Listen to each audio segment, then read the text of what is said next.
Hello, everyone. Wherever you are in the world, good afternoon. It's so good to have you with me. This is Joan Kaler, in case you didn't already know, and you are in Life Without Limits because there are no limits to what you can achieve. In a few moments, I'm going to introduce my guest for today, who is an absolute genius. His name is Sua, and I know I'm going to mess this up, so Sua, I apologize ahead of time. I'm going to say it's spelled Truong, Truong. So I apologize too if I got that wrong. He is a financial genius. He grew up in poverty. I met Sua when we both spoke at the Freedom Global Summit in Manila, Philippines on March 30th and 31st. He's so smart and so funny, and he loves taking pictures and videos.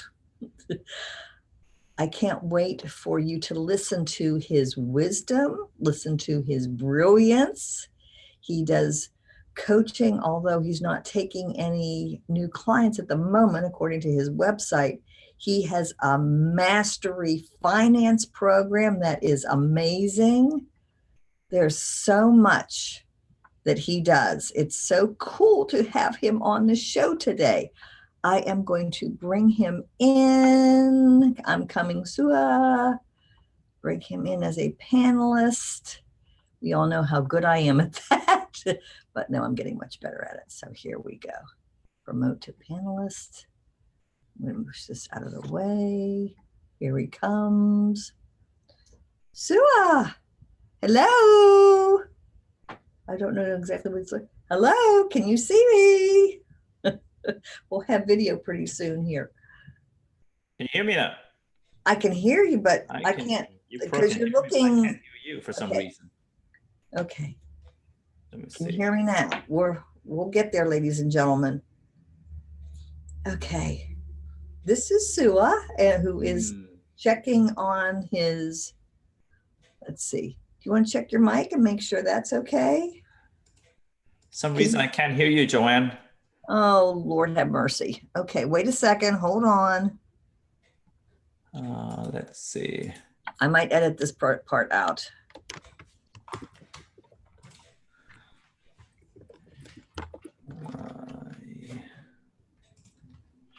I cannot hear you.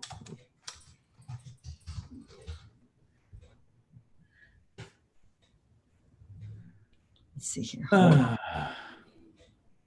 Okay, definitely we're going to edit this part out. Can you hear me now? Strangely enough. I'm going to see if... Is it my side or is it your side? I don't know. I can hear you perfectly. I can hear. Oh, maybe it's my side. Perfectly. I am not sure. Give me a second. Yes, sir. Why is the audio not? No worries. I love editing. It might be my side. Let me have a look to see what's going on here. Yes, sir. Audio streaming.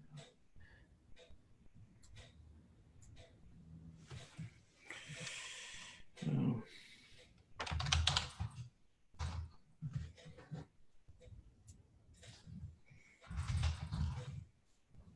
There's magic.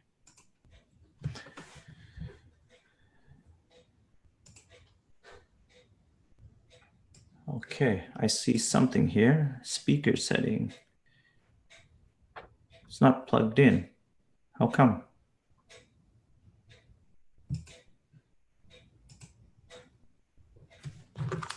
Testing. 1, 2, 3. Testing. Can you hear me now? Weird. Raspberries. Okay.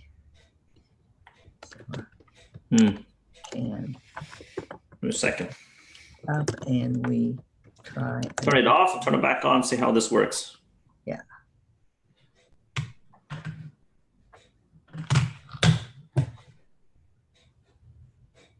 Wow.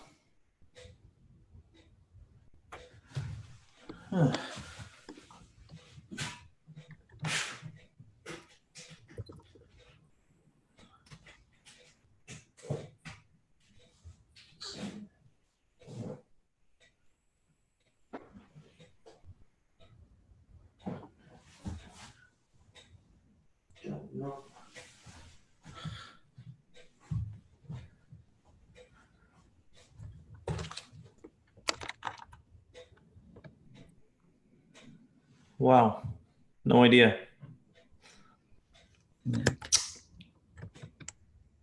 I will return. Okay. Microphone? No. Microphone is there. It's working. You can probably hear me, but I can't hear you on my side. I don't know why. Let me see. Speaker setting. No. Okay, so we're going to stop this. Stop recording. Yes. Weird. Okay, wait a second. Okay, hold on. We're going to end this thing. Okay.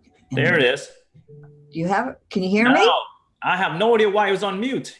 It was inside my monitor display on mute. Are you okay? Can you hear me? I hear you fine now. Ah! Hold on, Sapphire. I've never seen this happen before. I've been doing this for weeks. I've been using this setup. There's something about these webinars. The good news is, let me start. Restart. Don't worry, because I'm going to edit this whole thing out. Okay. All right, I'm going to do my morning coffee. Let's see. Where are you right now? I'm in my home office. In Vancouver? Yes, in Surrey, British Columbia, just on the outskirts of Vancouver. Cool beans. Yeah. So it's 11 o'clock. It is. Yeah. All right.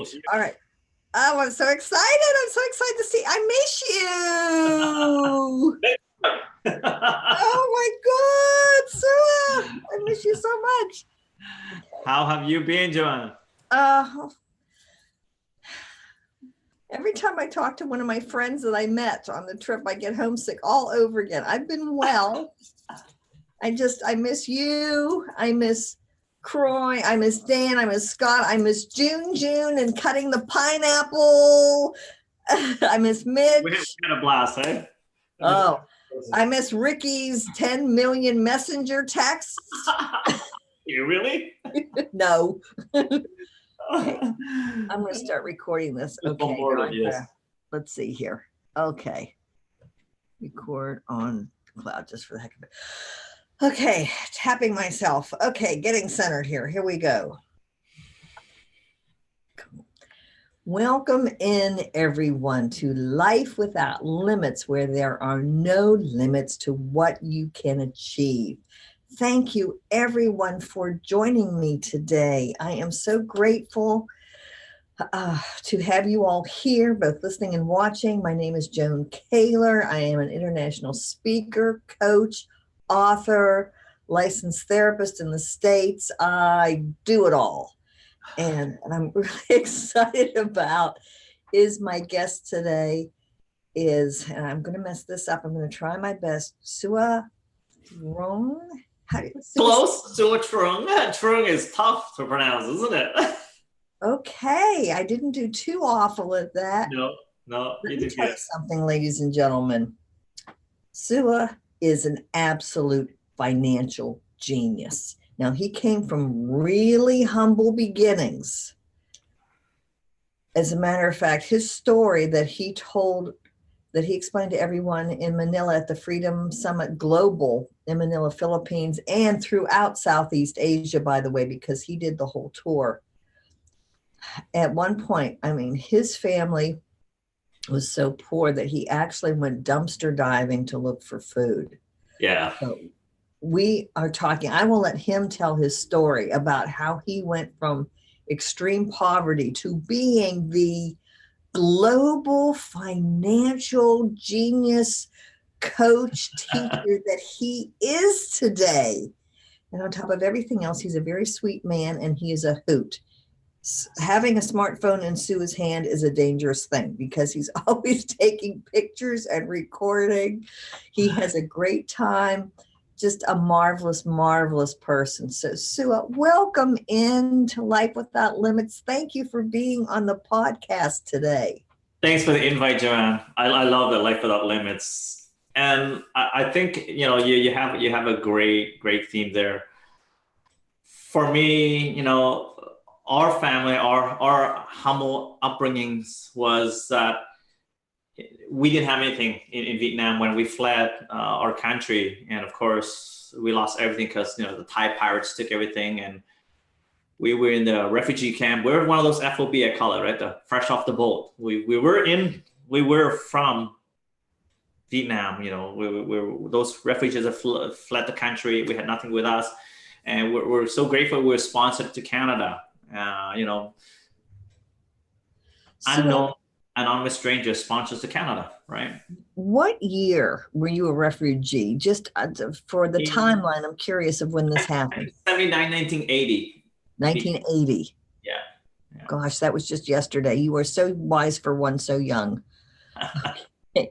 And you left, was it North Vietnam or South Vietnam? Vietnam took over the South. The communists took over. Right. And we knew because a lot of the northern people came down when they took over the properties of the wealthy people and affluent people. We were one of those merchants that did well off. We had land, we had businesses, but because you own a lot of wealth and your family is considered not Vietnamese, we're half Chinese, and you can't go around and say I'm not Chinese, I look half Chinese, right? So they basically, anybody that is Asian, like Chinese descent, they just throw on the street. They take over all your properties because they're communists, right? So we fled the country with whatever gold possession we had, and of course the Thai pirates knew about that, and they took advantage of the situation. And guess what happens? We lost everything after leaving the country, right?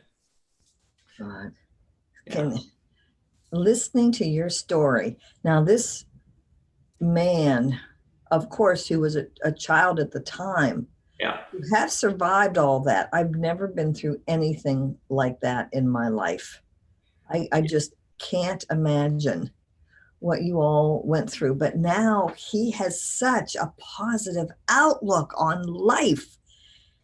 And he is a gazillionaire and he teaches other people. Well, and you know what they say, Joanne, right? It's when you're at the bottom of the barrel, staring up, there's nowhere else to go. You reach a bottom when you're jumping into the dumpster. I still remember at the time I was around 12-ish, around in my early teens, right? Going home hungry and eating after eating dinner, we had very little because there was literally my siblings, my mom and dad, my grandma, we live in a 2-bedroom place, right? And it's just not enough food to go around for everybody. Asian family, we like to make more babies, right? So there's literally at the time there was 4 of us, my siblings and I, right? Now there's 5, but it's just when you have a kind of food stamp kind of quota every month to eat, there's really not enough for a growing family, and I hated feeling hungry. But how I got involved in dumpster diving is that I was just going by this place, Safeway, grocery store in Canada, United States, that I saw them throwing out stuff in the garbage bin. I was like, why are they throwing that stuff? It still looks good, right? And when they closed the door, I just dived right in, and I shared the story. This has been over 30 years ago, right? I still remember what it smells like. I still remember the sound of the grubs crawling around and the flies buzzing around like crazy. It's almost the smell almost makes you vomit. But because you're so hungry, you just your mind just take over. It's this is food, grab it and go, right? And I just literally did that. I thought that was a one-time thing, but several years after, I was still doing it. And until I shared the story until one day I said,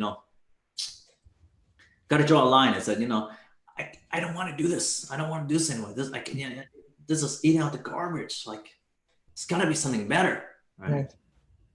Back in that, probably around 15, 16, I guess is when my aha moment came in. What? I'll do whatever it takes, but I'm not going back. That pinnacle moment when you said, I'm going to do whatever it takes. Yeah.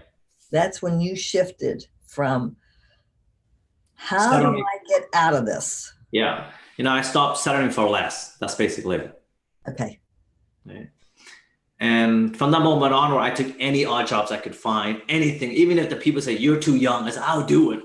Anything. Like, you literally just point to it, take care of that. I go and do it. I was, I still remember visually this time it was winter. Snow was blowing like crazy. I got my, you can't ride a bike in the snow, but I literally need the bike because I was transporting newspaper, and it was both sides of the saddle of the bike was full of newspaper to deliver to these houses. And I was delivering in the blizzard. So as you can see, my mind was focused on like, I'm not going back in the dumpster. Mm-hmm. I'd rather go through this bloody blizzard to deliver newspapers so I get paid, and whatever I need to do, shovel snow after we have to, right? Whatever I need to do to make money, right? I have a question, Sua. You chose to work your butt off, and you kept rising up and up and up. Who influenced you in that way rather than say, I give up, I'm just going to self-medicate, I'm going to turn to drugs and alcohol, I'm just going to lie down and do nothing, and I don't care, I'll go unassisted. What gave you this work ethic? What made you know that if you just kept going, you would achieve? Well, I would have to say it's my father, because knowing where we came from, we're in Vietnam, where we have people helping around the house, right? To come here, my father went from up high down to sweeping the floor in a panel board place. It's the manufacturing press boards, like wood chips and stuff, sweeping the floor, right? So I see that he was doing that, and for years, even afterwards, that he's up early in the morning before I even got up. Geez, I thought I'd get up early in the morning to go watch cartoons and stuff, right, on Saturday, and he's already gone. Like, I'm up at 6 o'clock. What? And when he came home, I have no idea what time he came home. He probably came home way after I went to bed, 9, 10 o'clock at night, maybe. I don't know. For years, the only time I ever saw him was on Sunday, right? Sunday morning, he would take us to the deli, and I get to choose my donuts. And I still remember saying, he let me eat that, and Mom would never let me eat that, right? So I see him one day a week, roughly in the morning, because in the afternoon he's got to go back to the place to work. I don't know how many shifts he worked, right? I know that he was working his butt off so that our family can have enough food to eat, right? And I see gradually over the years, he actually moved up. No skills, no language, right? He didn't go to school to learn English, but eventually he learned enough to be able to get up to himself, to the level he was. For several years, he's sweeping the floor, did everything he could, drove the forklift, and eventually he became a foreman. I think seeing him work so hard was that, what's my excuse? Wow. Right. Okay. So I love that. What's my excuse? So yeah. Your father instilled hope, the work ethic, hope that anything is possible. Yeah. I mean, seeing him climbing up to that level, like, to me today, I grasp it now, but at the time I'm going, well, Daddy just worked hard, and that's how he got where he got to. He became at a higher position because he kept working at it. He kept doing things that nobody else wanted to do, right? Which was the lowest job on the totem pole. Right. And now, ladies and gentlemen, okay, Sua, tell us about empire that you have created to help people? Well, I've always been self-employed, even when the one job that I had a salary job at before. I negotiated with my, I guess we would call manager, right, at the time. And she was graceful enough to allow me to operate my business inside the corporation in my own agenda, in my own flexible hours and all that stuff. I was able to work outside of the box. And, for years, I've always hear people say, think outside the box. Well, I was always working outside the box. So it's like, there's nothing new about that. When I was in a salary job, I actually never stayed inside the place where I was supposed to be working out of the office. I was outside getting the clients. I was the hunter, always going outside. And of course, I've been into every industry pretty much, from fishing to telemarketing to selling food off the trucks to selling encyclopedias up north, and God forbid, way up north was negative 50, 60 degrees in the middle of winter. Tried that. I've worked in construction trade. I've worked, painting, running crew with painter, computers industry, do all that kind of work. Every industry I was in, and restaurant too, ran it for 5-6 years, 5.5 years. So you can see I've been to multifaceted industry, and each industry I've been to, I've able to make huge growth, but I was unhappy with it because every time you're in that industry, it owns you. It literally owns you. You can't take vacation. You go to bed sleeping, dreaming that you're working. And then when you wake up, you got to go to work. Right?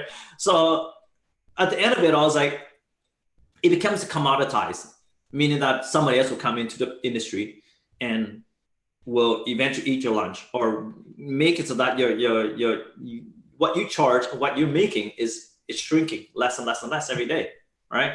And then other ones, in the fishing industry, more and more people did the same thing, and there was less to go around, right?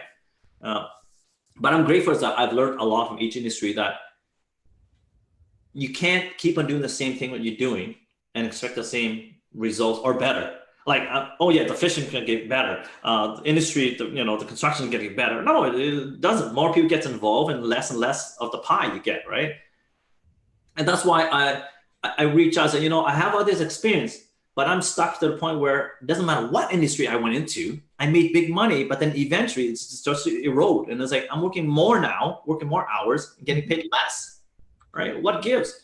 That's when I started looking around for people who have more experience than me. That's when I start hiring coaches, mentors, like anybody that did a lot bigger numbers than I did, right? I need to know what they know. And I was willing to pay for it because I don't want to go through my 5-6 years to learn what they already learned. Right? That's when my growth started really, really ratcheting up. When I got into financial services, I was like, I have no educational background in financial services. What the heck am I doing here, right? In financing, lending, and all that stuff, and commercial banking, I was like, I have no educational background for that, right? Wow. But I did have the experience of entrepreneurship, and I had the experience of salesmanship, right? Which is not really selling, right? Just about finding the right people, connecting two people together, and that's how you make money. And through all these different coaches that I've taken over the years in different fields, from marketing coach to business coach, operational, to scaling the business, setting system, all this stuff, put it together and said, I can bring this now back to each of those industry, and they can copy my process, my systems, and the way that I think, the mindset is, and still grow and still make more money. I wish I had known this when I was doing fishing, when I was doing computer, when I was in the restaurant business. I would have been like way better off, working less hours and making more money. All right. So it's just because I didn't know. And that's the problem with most people out there, that they don't know. And, I post on social media on a regular basis, and my most recent was that, people are spending exorbitant amount of money on their cell phone. Every year they get a new cell phone. I'm going, you're spending $1,000, $1,500 on a bloody cell phone. Every year. Yet you spend this much on personal development. What gives? Thank you. You don't need to upgrade your cell phone every year. My cell phone, I've used the Samsung S5 for the last 3-4 years. I still use it to this day. Matter of fact, that's what I use to take pictures of, right?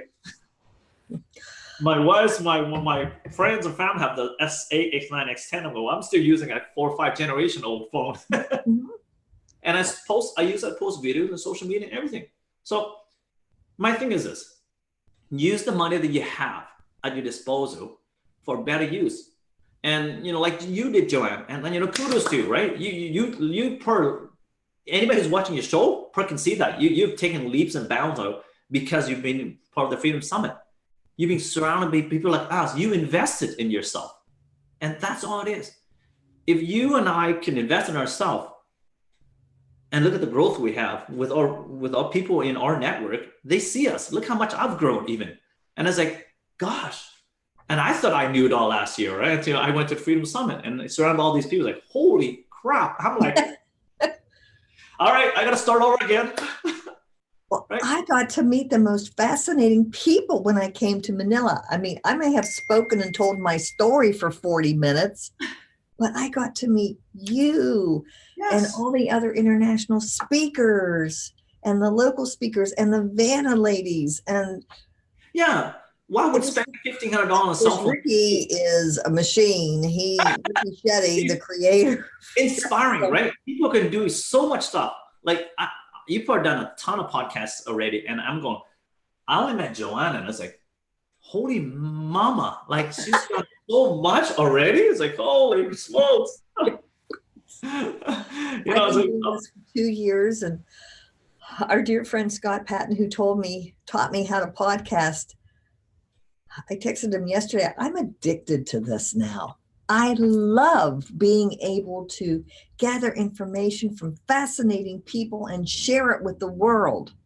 Yes. There's nothing more exciting. My mission, in case anybody didn't already know this, my mission is to inspire the world. Right on.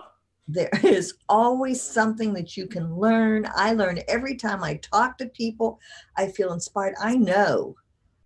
I mean, my tagline is, there is nothing you cannot achieve. Truly, there is nothing that you can not achieve if you put your mind to it. And being the EFT tapping queen, I tap myself every day to unlock. I say, whatever blocks to abundance I may have, I choose to release them now. And I give myself a tap. Nice. Go through that. And then I get to talk to Sua and bring his wisdom to you. Interesting, amazing people, I'm sure. Yeah. It's Very so exciting. Yeah. So I mean, just like you, Joanna, I have very similar vision goals. That I wanted to help people to get unstuck in the mind that they're competing with each other. And that's the reason why I created Creating Ambassadors, and the program that I'm rolling out is to help people to create ambassadors. Like, even if people in the same industry, I've come to bring them on as part of my team. I'm their ambassador, they're my ambassador. So when I'm behind their back, I'm actually talking good things about them. And when somebody says something bad about my competition, I actually defend them. It's because I said, hey, why are you saying that? Because my experience is totally different, right? Mm-hmm. Based on my perspective, my view. And I tell every industry that I meet, in any industry that I meet, is that what if you can find a way to work together with your competition, with your competitor? Would that change your business? Would that change the way you think about them?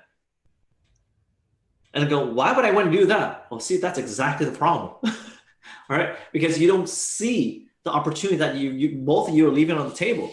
A lot of time that I find out is that most people are focused too much on their self and not focusing on the others. So when you start focusing on other people, on your clients in your industry that you're serving, you start to realize that, hey, wait a minute, I can only serve 80% of maybe these clients, maybe 50% of these types of clients. The rest I don't want, right? And I said, well, your competition per want those half. Those 20% you don't serve. Wouldn't they? Yeah, they can have it. Well, how can they have it if you don't talk to them? And I just positioned, I said, look, so even if the 20% you don't want, what if you get paid from your competitor for referring those clients to them? Oh, now there's something in it for me. And that's the way I started teaching people, is that, you know what? Sue loves doing what Sue does, but I will not cater to everybody. Yes. Matter of fact, I only cater to 20%. So I'm leaving 80% out. So what does Sue do with the 80%? I actually refer them out.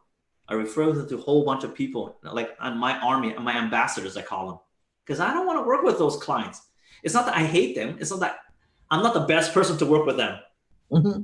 If they're new at this, I'm not patient enough. I've sent it to my other colleague who loves working with these new people, new investors.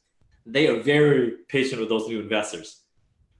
I Okay. am patient with complicated stuff, with complex stuff, I was going to say, what's your 20%? Your 20% is 20% are usually affluent people who are very complicated.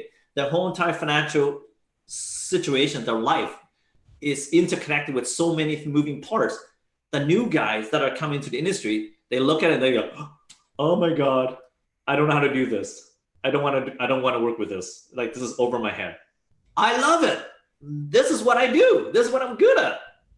Right? So know what you're good at. Focus deep down into that part of your business. Leave the rest to somebody else. cool. Mm-hmm. Mm-hmm. Just like you, John. I mean, you agree with EFT. If somebody says, I got a crisis, they're divorcing, counseling, they need some counseling. John's going, no, maybe this is not for me, right? The divorce counseling, that's for somebody else. What I ask people is, I can do both things. If you just want to work on the surface stuff, we'll work on the surface stuff. But if you want to dive deep, really get into the complex root cause for how this happened, I can help you with that too, because I love that. There you go. I love to find out, why did this happen in the first place? Yeah. Let's get into your mind. Let's get into your energy system. Yeah. And I'm trying to get the point that there are certain things that you might not like about that type of counseling. Mm-hmm. And there's always somebody better off than you are, right? And focus on what you're good at and do better at. And this is why you got the queen, right? Right? Queen of EFT. And own it. And people come to me from all in my industry, like even people who have been in the industry longer than I have, 20, 30 years, they call me for, hey, Sue, I need your advice. I need your help. Can you help on this project? I said, yeah, I can do it. They go, whew, thank God I called you, right? Oh, yes. And that's it. Because people know what you're good at. Okay, world, you have a complex financial situation that you can't figure out. Sue is the man. Yeah, I like the jigsaw puzzles. Jigsaw puzzles. Straight cookie cutter just doesn't do it for me. Now, to make sure that people know how to find you, your website, right? Yeah. Sua Truong. SuaTruong.com. So it's S as in Sam, U-A, and then T as in Tom, R-U-O-N-G. Did I get that? That's right. Yes. Thank you, God. .com. Yeah. So I'm going to do something really cool right now. I'm going to share the screen. Hold on, world. I want you to see, because he looks so gentle and relaxed right now, but I want to share my screen because I have this. Let's see. What is this? Let's see if I can. All right, Joan, the geek that you are, let's go ahead and bring up Sua's website here. Oh. Okay, coming back. The professional Photoshop look. Okay. I'm going to do this. Thank you, everyone, for your patience. I'm almost there, I promise. Okay. I keep telling myself not to sing anymore. The world does not need to hear me sing. Good. It's good. I whistle while I work. That's a heck out of my colleague next door. Okay, I don't want that one. I want this one. Might do some editing here. There it is. I want you to see this website, world. I really, really, really, really do. I'm going to try this and see. Okay. I think I want this one. Okay, so let's share, and then we're going to go up here. Nice screen. Oh, right. Oh, So there. this is Sua's website. Check this out, world. Is this totally cool or what? I'm just going to move the frame up a little bit. We scroll down. This is who he is. Look at all this. Wall Street Journal, Fox News, CNN, CNBC. I mean, this is not just your, I'm just starting out. Is this totally cool or what? There's the Freedom Summit right there. Yeah. Commercial financing mastery. Yeah, I teach a workshop on that one. Oh, man. Just amazing, amazing website. And then I looked under services and it said coaching and mentoring. So you're not taking anybody on right now, are you? Because it said that. Yeah, I have enough right now, but if they're interested, I can talk with them and put on the waiting list. Okay. So you can contact Sua on his contact form and you'll go on the wait list. And then if you're really, really lucky, he will take you on. I can't think of anything more fantastic if you're an entrepreneur in commercial banking, commercial anything than working with Sua. Investment, real estate, financial services. That's my strength right now, my forte. Wow. Amazing. If you watch the movie with Jerry Maguire, I tell my clients all the time, I'm the guy that say, show you the money. Show me the money. He knows how to do it. Sua, what else would you like my listeners and viewers to know? In addition to they can do anything they set their minds to. Well, I strongly feel that most of us are selling ourselves short. Okay. Right? And I can say that from my humble beginning and my upbringing. You know, if somebody come from out of a dumpster diving years to making over six figure, you know, approaching $500,000 a year, and it is not meant to brag, but it's just impress upon you that if somebody with my background, with nothing, that can make this kind of money in this country is just insane, and not, you know, trading dollars, you know, trading hours for dollars, because at the end of the day, there's only so many hours you can work. Mm-hmm. I'm able to do that is basically not just leverage my time, but leverage my expertise and positioning, right? And focusing only on the 20%. You know, everybody talks about the Pareto rule, the 80-20, right? Well, I'm not focused on 80, I'm focused on the 20, right? Yep. Maybe 80% of the 20 even now, right? More so than before. Okay. So it's like, get focused on what you want. Don't be master of all, you know, jack of all trades, master of none, right? I don't like jack of all trades. Somebody asked me, can you fix a house? Yes, I can. I've done fix and flip for 11 properties, so I know how to fix. Do you want to do it? No, I don't want to do it. Can I do it? Yes. Mm-hmm. So the fact is that I am a jack of all trades, but I decide not to do that, because where you're really good at is when you really, really, really, really narrow down what you like to do, what you're really good at, mm-hmm. do more of that, then you really love it later. Don't do what you love, because I did a lot of what I love and I found out I hate it afterwards. Do what makes really good money, nobody wants to do. Don't sell yourself short, because it's not the service that they're paying for, they're paying for you. Mm-hmm. What do you think you're worth? See, well, I love teaching. I love helping people with trauma. Yeah. My niche is hair pulling and skin picking and body focused repetitive behaviors. But those plus trauma and teaching, that's what I do. I own it in EFT land. And most counselors would not want to do that. They have to think. Young ones just starting out, they say, oh, I help people with anxiety and depression. I go, okay, that's nice. That's pretty broad. But that's really broad, because everybody has anxiety and depression. That's right. How do you treat it? Yeah.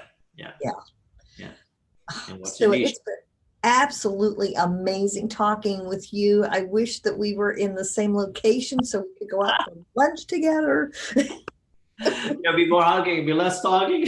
Yes. Thank you so much for your inspiring story, for being the light that you are. Thank you for inviting me, and I always having fun with just talking to you and just bring back the memories we spent time together at the Freedom Summit. There'll be more, John. There'll be more. There'll be more. My heart will, there was a part of my heart that will always be in Manila and the Philippines. I just fell in love with the Philippines, with the people, with the Vanna ladies, with the culture, with all my Freedom Summit friends. It was this experience of a lifetime. I wouldn't have traded it for the world. So I won't break into song because then everybody will know. But I want to thank everyone for watching, for listening. Please, if you find this helpful, rate it on iTunes. I want everybody to hear Sua's story. And let me know your thoughts. Let me know what you would like to hear. Let me know what inspires you. Yeah. Thank you, everyone, for following me on iTunes. I want the world to hear everyone that's on my show and this particular podcast today. So I don't know how, other than saying Salamat and Mabuhay, I don't know how else to thank you for your time today. It's been just wonderful to connect with you again. My pleasure. Thank you, Joanne. Thank you. You have a great day and go make some money. You bet. Okay. Bye-bye.